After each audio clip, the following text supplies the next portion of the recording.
keep coming back, not because it's good, not because it makes you happy, not because this person is right for you. You come back because it feels like something you've known your entire life. And that's the problem. There's a feeling most people confuse with love.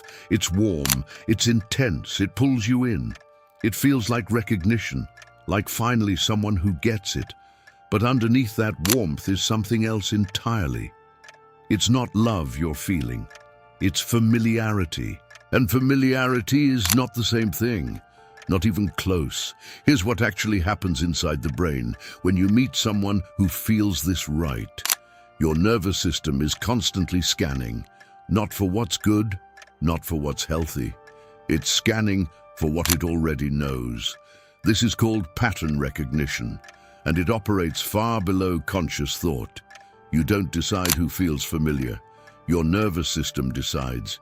And it decides based on one thing: your emotional history, the relationships you witnessed growing up, the dynamics you absorbed, the way love was expressed or withheld in your earliest years. All of that gets stored, not as memories you can name, as a template. And when someone matches that template, when their energy, their patterns, their emotional rhythm lines up with what you already know, your brain does something predictable. It signals, this is home. That signal feels good. It feels like connection. It feels like certainty in a world full of uncertainty. But here's what no one tells you.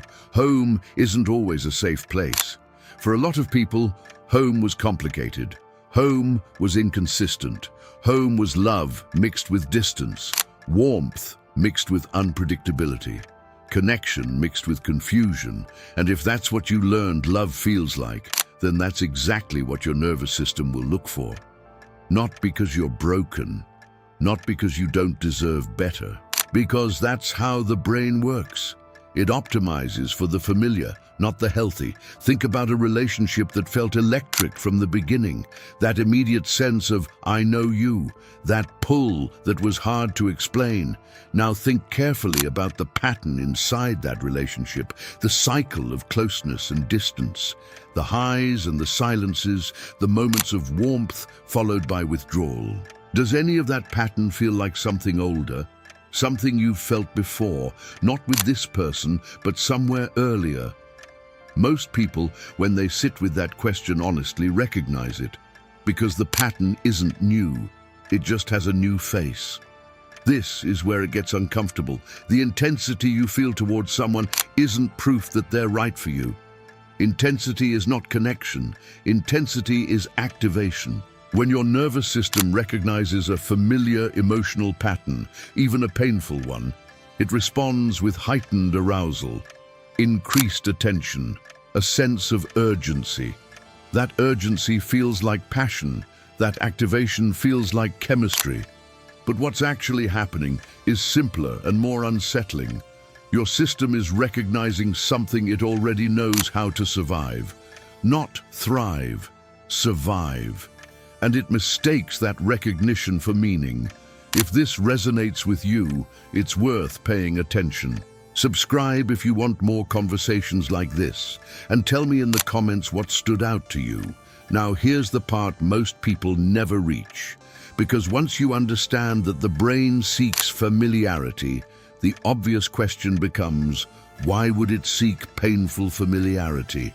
Why would anyone's system orient towards something that hurts?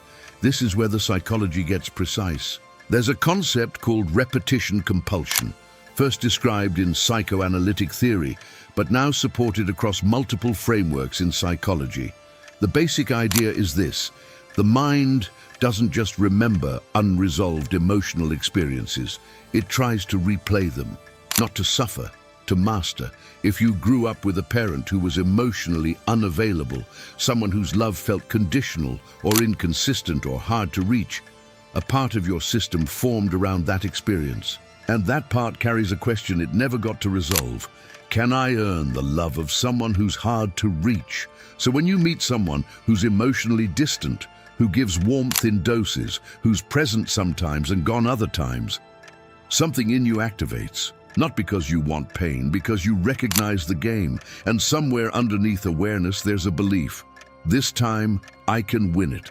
This time, I'll be enough. This time, they'll stay. This time, it'll work. That's where people get stuck.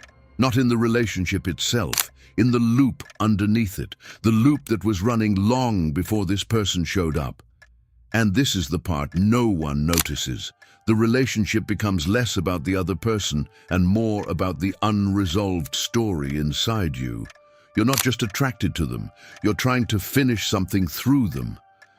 That's why leaving feels impossible, even when everything rational tells you to go. Because leaving doesn't just mean losing them, it means giving up the chance to finally resolve what's been unresolved for years. It means accepting that the story might not have the ending you need.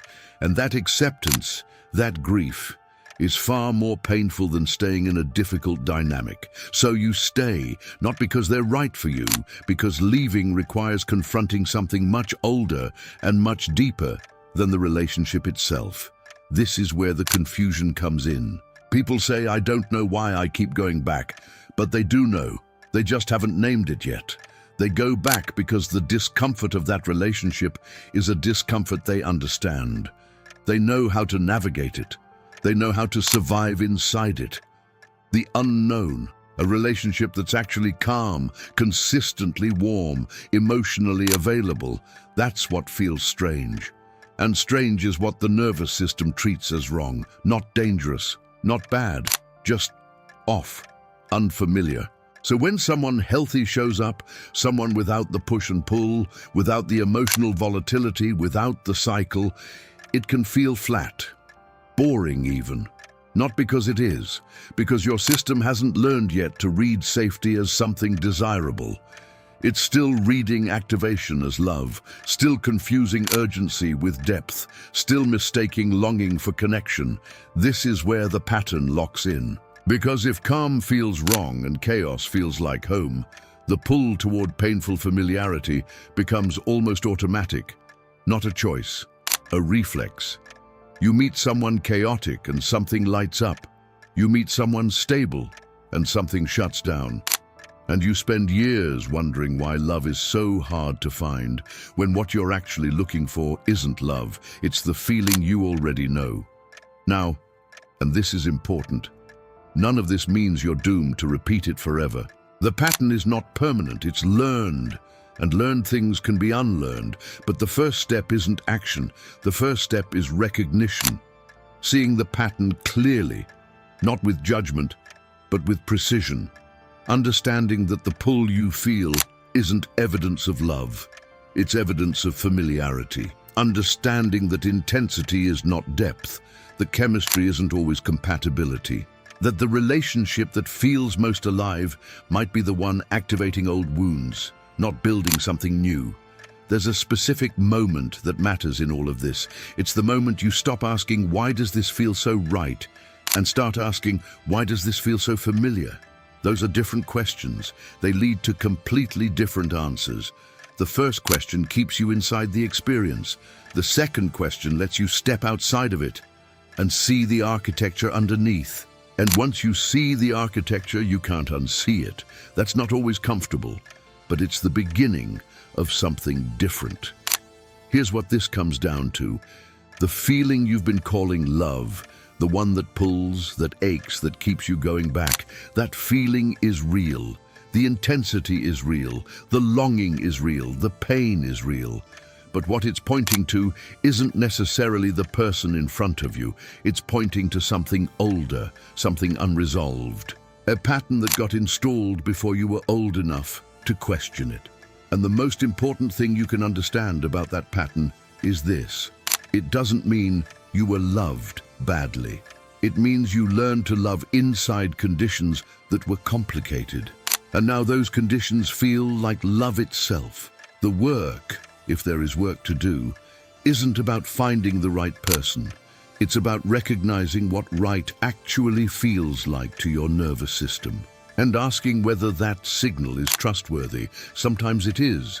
Sometimes it's just familiar, and learning to tell the difference, that's not a small thing. That's everything. Intensity is not connection. Familiarity is not safety. And the love that feels most certain might be the one most worth questioning. This feels like love, but now you know why.